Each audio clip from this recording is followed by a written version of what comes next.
This is Megatron, leader of the Predacons. Kevin and Amy are not here. Leave a message. Thank you. Yes.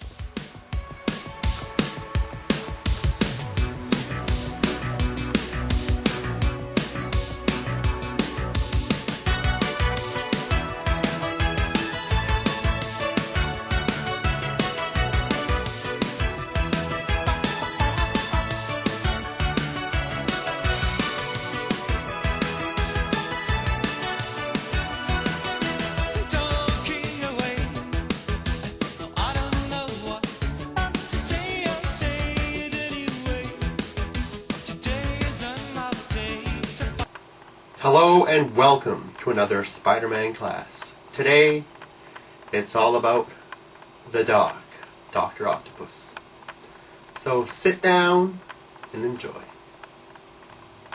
Dr. Octopus first appears in Amazing Spider-Man number 3. What's symbolic about that issue is, actually it's the first, so it's always seen as one of Spider-Man's major villains.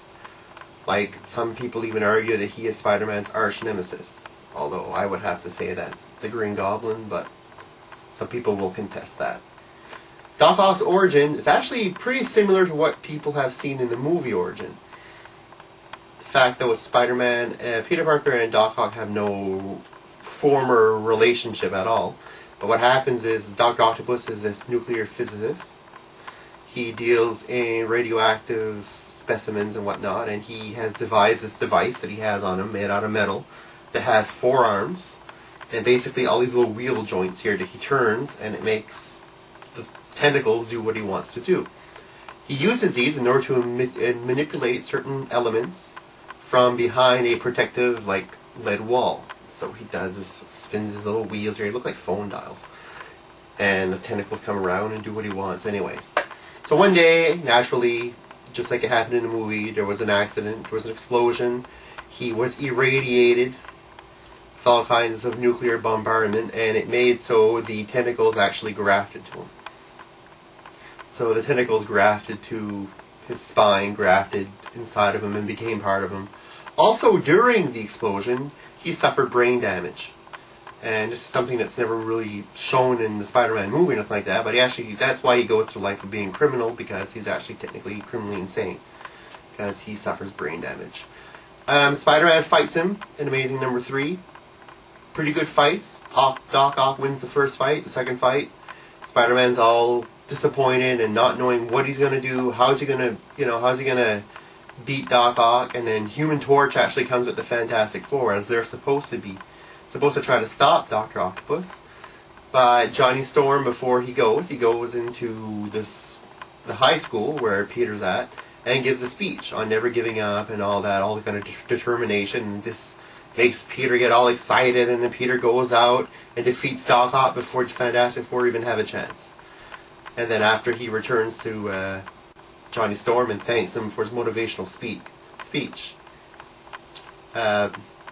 Not really telling him where he heard the speech or whatnot, just telling him thanks for what you said, because he doesn't want him to know who his secret identity is. But regardless, anyway, so you do see Johnny Storm from the Fantastic Four in the comic book as well, which is kind of neat.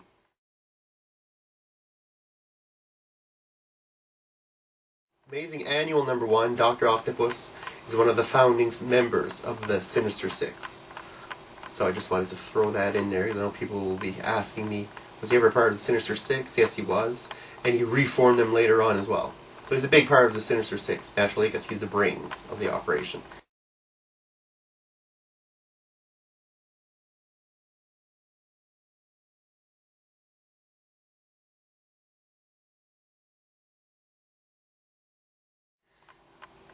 Now, if we go back to Amazing Spider-Man number 131, Doc Ock almost gets married to Aunt May, believe it or not. In what is one of the most twisted, odd storylines ever, I think, in the Amazing Spider-Man series. You can read that book and it's just gonna, like, you're gonna be, what is this?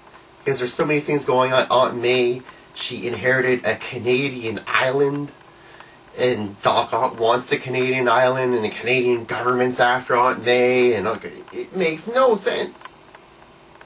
I live in Canada. The only island we really have is, PEI. Aunt May doesn't want PEI. I don't think we want to give PEI to Aunt May either.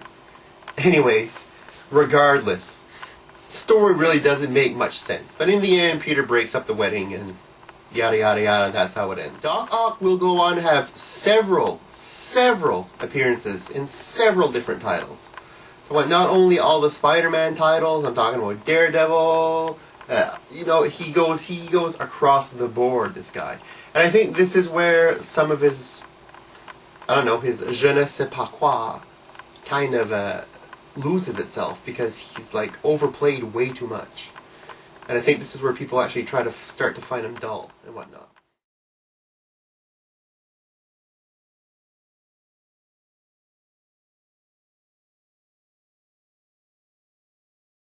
Doc Ock again will go on and appear every now and then in the Amazing Spider-Man books, till finally something actually worthwhile happens. Not worthwhile in a good way, but definitely opened up people to Dr. Octopus. During the infamous Spider Clone saga, which I know I still haven't touched on, and I probably never will, because, oh god, that story was just unbelievably shitty. One of Spider-Man's clones, or one of the Jackal's Peter Parker clones, Kane is his name, which he actually does look pretty neat, if you ask me. But so Kane is in a fight with Dr. Octopus, and Kane actually kills him. So in Spectacular 221, the good old Doc Ock dies. Kind of a shock, as Marvel didn't really do any promotion for this coming out, you know, the death of a villain coming soon or nothing, you know, none of that flim-flam, just kind of happened. Which kind of made the story, you know, all that more interesting. Just to see, you know, Doc Ock, oh my god, he's gone, you know. One of the Spider-Man's longest running villains, you know, is now deceased. But we all know what happens in the Marvel world. Nobody ever stays dead. Why? Because I assume they want to make money. I'm not really sure, but this is what happens. Dr. Octopus dies in that issue, Spectacular 221, only to be resurrected in Amazing Spider-Man number 427. So in Amazing 427, we see the return of Dr. Octopus, which is kind of cool for long-time fans like me, you know, oh yeah, good, Doc Ock's back.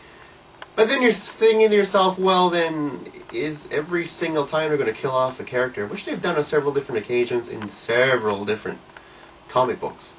If every time you're going to kill somebody, you're going to bring him back, well, doesn't that kind of like take away from the whole killing the individual? Like, why not just kill like secondary characters that nobody cares about, and then they'll be like really dead, as opposed to killing off a huge character and then having him come back a few years. Just make him disappear or something, you know, take him off TV, like wrestling does. Something like that. I don't know. So, in my conclusion, actually, before we do go, does anybody else think that Dr. Octopus has a strange, uncanny resemblance to Roy Orbison? Or is this only me? I've noticed this for a long time now. I was thinking, well, they kind of look the same. I wonder if Doc Ock was actually based on Roy Orbison. Guess that'll be a question for Stan and the gang.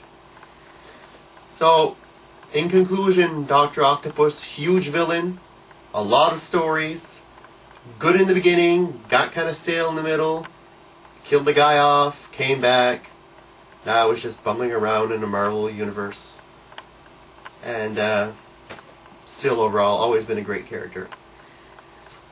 So I hope you enjoyed this class. So take care, guys. Later.